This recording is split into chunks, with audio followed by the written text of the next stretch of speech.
We have already talked about some of the great American trombone players on this channel, so today I thought it could be fun to introduce a Swedish one. Although there actually is an American connection, because he played the lead trombone in Artie Shaw's big band a couple of years in the 80s. I'm talking about the fantastic Bertil Strandberg, or I guess Bertil Strandberg with the American accent. He was also my main teacher at music college in Stockholm. So hey Bertil, if you're watching.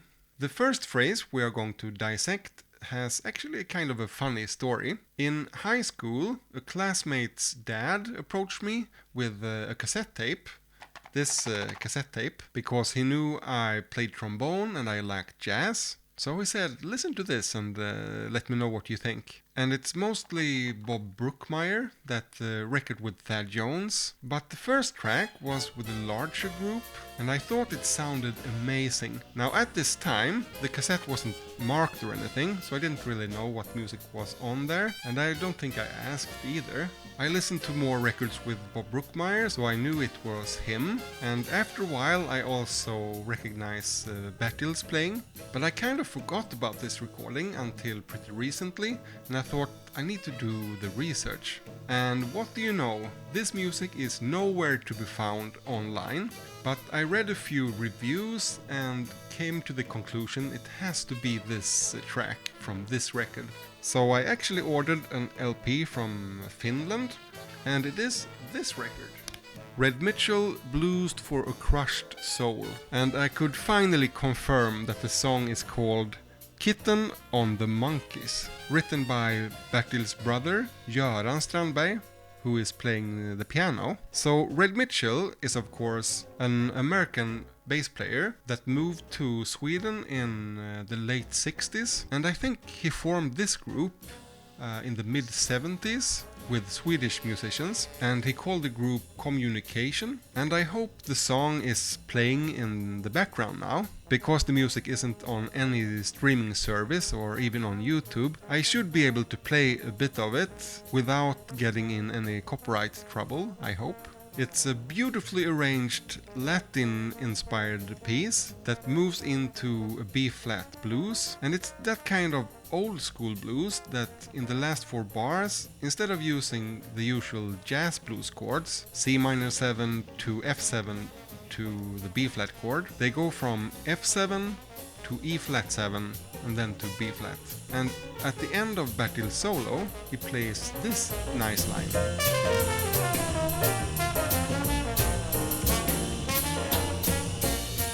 And the cool thing is, it works both over the traditional jazz blues chords and this more old school chords as well. It has a huge range of 2 octaves starting on the D. So that's an F7 bebop scale. You know, you can play the chord tones on the downbeats and continue that way into infinity. And the D is more like a pickup to the C, you can say. So then we are at the E-flat 7 chord. And there we land on the D, which is the 3rd of the B-flat chord. And this kind of enclosure is one of the classic ones. A half step from above and then 2 half steps from below. You can play that to the 5th as well. And then maybe the most iconic of blues phrases. You've probably heard that 1,000 times. So you play the triad, starting on the 3rd and ending on the 3rd, 1 octave below. And just before the low 3rd, you add the 4th as well.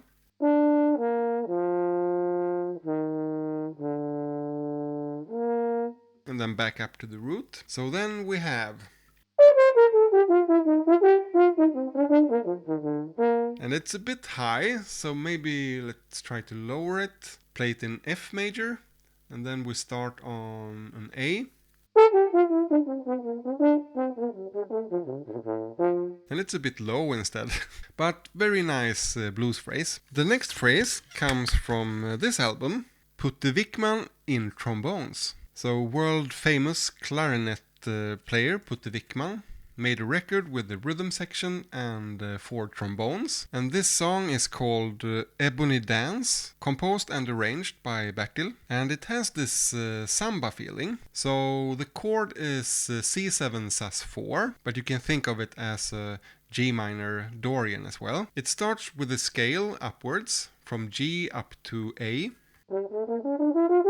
And this song is a bit faster. Bertil was actually the one who taught me doodle tonguing, and he is a master of this technique, and I'm still struggling a bit in faster tempos. But just playing a scale upwards like this is a great exercise.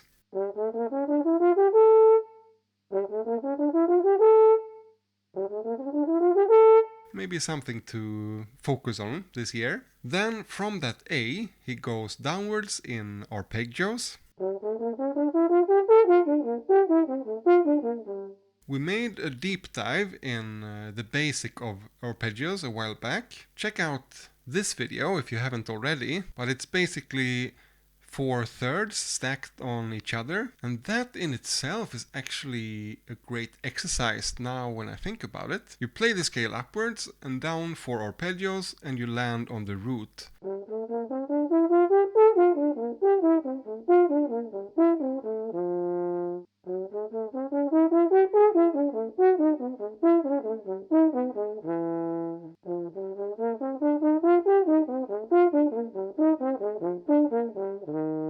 The exercise of the day, written by Bertil Strandberg. Okay, back to the phrase now. After 3 arpeggios, he breaks it up with adding a chromatic approach note from underneath the top note. A classic pattern from old bebop recordings. I'm actually thinking about making a dedicated video to this pattern, so keep an eye out for that. So this is what we have so far.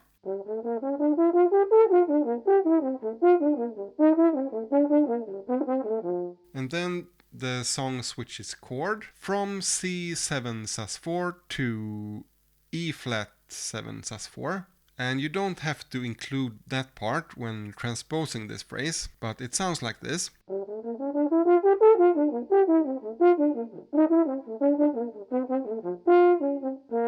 So if we should play this in F minor Dorian instead, so it's a B flat 7 sus4 sound.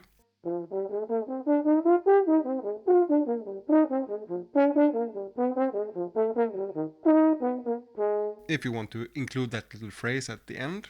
A nice phrase, very much in the style of Bertil Strandberg. The third phrase comes from an album with his own band. It's called Roads Traveled. And I picked a phrase from Chicorea's Windows, found with something in 3/4 as well. They play the song half a step down from the original, and this phrase starts in C minor. Now this is the classic pattern 1, 2, flat 3, 5, and you start on the 2 and go downwards.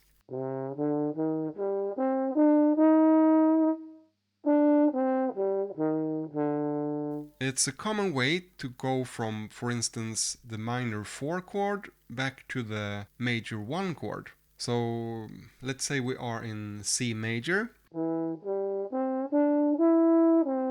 We go from F minor to C major, and we start on the G, which is the second step of the F minor, right? I'm sure you recognize that. Back to Windows. So at that E flat, the chord is A minor flat 5, but Bertil's phrasing make it seem like the C minor is extended a bit instead.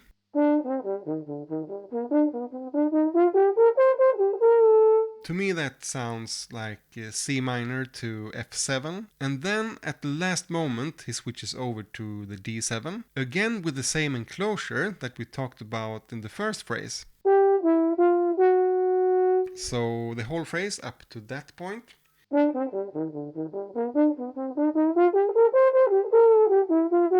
And then he moves into a diminished arpeggio. You know, if we have a D7 flat 9, you play the major 3rd, the 5th, the flat 7 and the flat 9, you have a diminished arpeggio.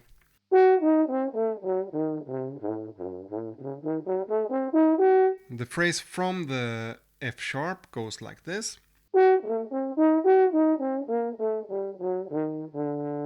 So it's first the arpeggio, and then at the end he adds notes from the G minor. That's what you often do to fill up the D7 scale. The whole phrase sounds like this.